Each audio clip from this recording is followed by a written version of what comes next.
ही कायमस्वरूपी ठेवली पाहिजे. आपण जे महिनाभर गहाळ बसलो ना, त्याचं हे फलित दिसतंय. ते फलित कुणाला मिळालं? संजय काळेला मिळालं. एवढी मोठी ताकद आहे आपली. आपण मनात आणलं असतं ना गुलाब शेठ, तर निश्चितपणाने ते आपण त्या ठिकाणी खरेदी खत होऊ दिलं नसतं. होऊ दिलंच नसतं. कारण त्याच्यामध्ये सगळं चुकीचं आहे. आणि मला देखील पत्र दिल्यानंतर अहवाल आलेला नाहीये. माऊलीला जसं माऊलीचं पत्र आणि माझं पत्र गेल्यानंतर कळवण्यात आलंय पत्रामध्ये की आपल्याला अहवाल पाठवण्यात येतोय, पण अहवाल काही प्राप्त झाला नाही.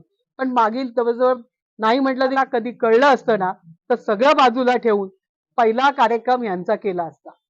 मी तुम्हाला सांगते की केंद्रामध्ये राज्यामध्ये या ठिकाणी पणनचे असणारे मंत्री त्यांचं भेट घेणं, त्यांच्या सेक्रेटरीची भेट घेणं, जो त्या ठिकाणी रसाळ बसलेले आहेत, ज्यांना पत्र देऊन कळत नसेल, त्यांना कायदा कळत नसेल, खुर्चीवरून ओढून बाहेर काढलं असतं, उचलून खुर्ची सकट बाहेर आणलं असतं.